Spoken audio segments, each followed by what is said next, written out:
Breaking news, আমাদের উত্তরবঙ্গের কুখ্যাত কন্টেন্ট ক্রিয়েটর মৃণাল অধিকারী এতদিন থেকে শুধুমাত্র অন্ধ ছিল।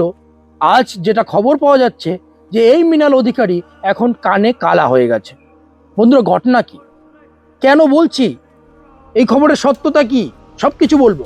তার আগে শুনুন, আমি যেটা বলছি যে মৃণাল অধিকারী উত্তরবঙ্গের content creator, comedy content creator সাধারণত বানাতো, রোস্ট করতো, মানা যেত। কিন্তু যখন থেকে তিনি বুঝেছে যে পশ্চিমবঙ্গে ভোট আসন্ন, পলিটিক্যাল কন্টেন্ট বানিয়ে তিনি একদম বাজার রমরমা গরম করছিল। কোনো অসুবিধা নেই, কোনো অসুবিধা নেই, কারণ আমার কাছে যারা তৃণমূল সরকারকে প্রশ্ন করে, তৃণমূল কংগ্রেস মানে সরকারকে যারা বিভিন্ন সিদ্ধান্তে বিভিন্ন প্রকল্প নিয়ে যারা সমালোচনা করে, আমার কাছে তারা সম্মানী। আমি ভারতীয় জনতা পার্টি বা কেন্দ্র সরকারের বিভিন্ন ইস্যু, বিভিন্ন প্রশ্ন করে থাকি, বিভিন্ন আওয়াজ তুলে থাকি, কেন্দ্র সরকারের ভুল সিদ্ধান্তগুলোকে সমালোচনা করে থাকি। আমি মনে করি আমার জায়গায় আমি ঠিক। ঠিক তেমনই যারা রাজ্য সরকারের বিভিন্ন বিষয় নিয়ে সমালোচনা করে, প্রশ্ন তুলে, তাদেরকেও আমি সম্মানের চোখে দেখি। কিন্তু এই মৃণাল অধিকারী কন্টেন্ট ক্রিয়েটর, কুখ্যাত কন্টেন্ট ক্রিয়েটর, রোস্টার, যারা পলিটিক্সের 0% নলেজ নেই, তারা পলিটিক্যাল কন্টেন্ট বানাতে গিয়ে মিথ্যার আশ্রয় নেয়, যেটা আমার কাছে সমস্যার, যেটা আমার কাছে দৃষ্টিকটু। কারণটা আমি বলছি আপনাদেরকে। আচ্ছা, এই পশ্চিমবঙ্গের যে দুদফায় বিধানসভা ভোট হলো, সেই ভোটের শেষ হতে না হতেই মুখ্যমন্ত্রী মমতা বন্দ্যোপাধ্যায় এসে তার নিজস্ব যে অফিসিয়াল পেজ রয়েছে, সেই পেজে একটা বিবৃতি জারি করে, যেখানে তিনি তার কর্মী সমর্থকদের উদ্দেশ্যে, পশ্চিমবাংলার সমস্ত নাগরিকদের উদ্দেশ্যে, নির্বাচন কমিশন থেকে শুরু করে সকলের উদ্দেশ্যে একটি বিবৃতি জারি করে।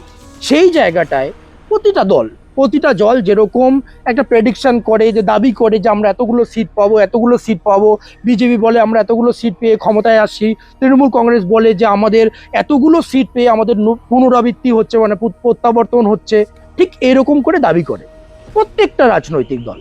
স্বাভাবিক বিষয়, কিন্তু আমি পছন্দ করি না কোন জিনিসটাকে, মিথ্যার আশ্রয়টাকে। এই মৃণাল অধিকারী কন্টেন্ট ক্রিয়েটর, কুখ্যাত কন্টেন্ট ক্রিয়েটর মৃণাল অধিকারী তৃণমূল কংগ্রেসের সুপ্রিমো মমতা ব্যানার্জির একটা বাইটকে, একটা বিবৃতিকে কাটছাট করে একটা ভিডিও বানাচ্ছে এবং দাবি করছে যে মমতা ব্যানার্জি নাকি বলেছে যে তিনি 300 সিট পাবে, এবং তার পিছনে আবার যুক্তিও দেখাচ্ছে একদম সুন্দরভাবে, যে পশ্চিমবঙ্গের সর্বমোট অ্যাসেম্বলি, সর্বমোট বিধানসভা সিট 294টি, সেখানে তৃণমূল কংগ্রেস সুপ্রিমো কি করে 300টার কথা বলতে পারে? বাহ বাহ বাহ বাহ। রোস্টিংয়ের, দেখুন, রোস্ট করা যায়, রোস্টিংয়ের একটা ধরন আছে, কিন্তু মিথ্যার আশ্রয় নেওয়া, এটা মানে এই সমাজের পক্ষে খুবই মানে ক্ষতিকারক। আর এই মৃণাল অধিকারী নিজেকে বড় কন্টেন্ট ক্রিয়েটার হিসেবে দেখাতে গিয়ে বড় সেই হয় যে সঠিকভাবে যে প্রশ্ন তোলে, সঠিক তথ্য নিয়ে প্রশ্ন তোলে, কিন্তু ইনি মিথ্যার আশ্রয় নিয়ে একটা ছোট্ট ক্লিপকে কাটছাট করে, কাটাছেড়া করে, সেটাকে আবার বলা চলে মডিফাইড করে, যেখানে মমতা ব্যানার্জি পরিষ্কারভাবে বলেছে যে 200, থমকে গিয়ে বলেছে 30ও পেয়ে যেতে পারি। তো 30ও পেয়ে যেতে, মানে 230 বলেছে। আর সেই জিনিসটাকে এই মৃণাল অধিকারী বলছে যে মমতা ব্যানার্জি নাকি 300 বলেছে। তো আমি এই কারণেই বললাম যে এতদিন থেকে এরা তো অন্ধ ছিল, এখন ইদানিং এরা কানে কালা হয়ে গেছে। কি বলছে মৃণাল অধিকারী, সেই জিনিসটা আমি আপনাদেরকে দেখাবো। আমাদের মানে নিয়ে আমাদের দিদি বলেই দিল গাইস, 300 আসন পেয়ে আবার পুনরায় সরকার গঠন করতে চলিছে। কি কম দুঃখের কথা গাইস, 294টি আসন, তার মধ্যে 300টাও নাকি পেয়ে যেতে পারে, 300টাও পেয়ে যেতে পারে। এই ধরনের মানে নিউজ সাংবাদিক বৈঠকে এসে বললেন আমাদের মানে নিয়ে মুখ্যমন্ত্রী মমতা বন্দ্যোপাধ্যায়। দেখলেন? এবং মমতা ব্যানার্জির কোন ক্লিপটাকে শেয়ার করে এই মৃণাল অধিকারী এই ধরনের ভুলভাল মিথ্যা কন্টেন্ট বানাচ্ছে, সেই জিনিসটাও আমি আপনাদেরকে দেখাবো। দেখুন, আমরা 200-300 পেয়ে যেতে পারি।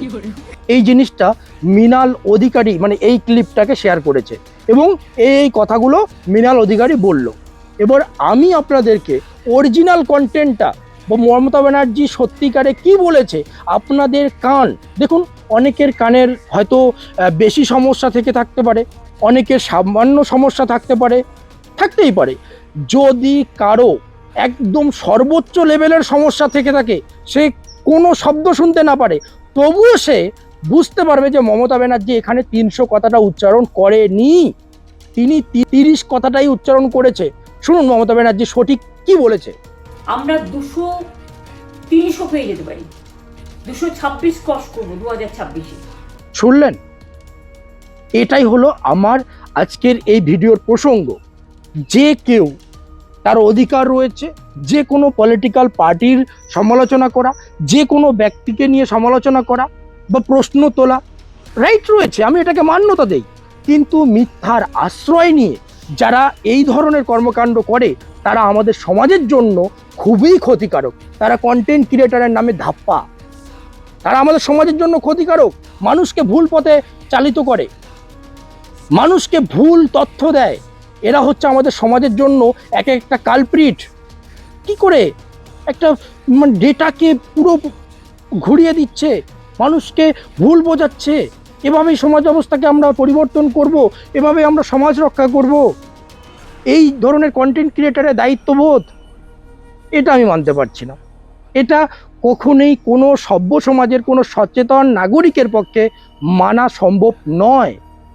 ভাই, আমি তোমাকে পরামর্শ দিচ্ছি, ভাই সম্বোধন করেই, যে দেখো, তুমি যে কোনো বিষয়ে, যে কোনো সরকারের বিরুদ্ধে আওয়াজ তুলতে পারো, প্রশ্ন তুলতে পারো, সমালোচনা করতে পারো, তোমার রাইট রয়েছে।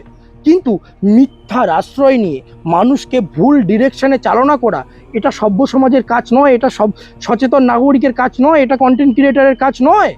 কন্টেন্ট ক্রিয়েটার, তুমি যদি রোস্টার হয়ে থাকো তুমি রোস্ট করতে পারো, কিন্তু মিথ্যা নয়। আর বলার ভাষা নেই তোমাকে। যদি তুমি বুঝতে পারো যে আমার বলার ভাষাটা কি, তাহলে তুমি অবশ্যই বুঝবে। আর যদি আমি প্রথমে বললাম যে অন্ধ তো ছিলে ছিলে আবার কানে কালা, যদি সেই কথাগুলোকেই সঠিকভাবে মান্যতা দাও তুমি, তাহলে বুঝতে পারবে না, আগামী দিনে এভাবেই চালনা করবে, এভাবেই চালিয়ে যাবে।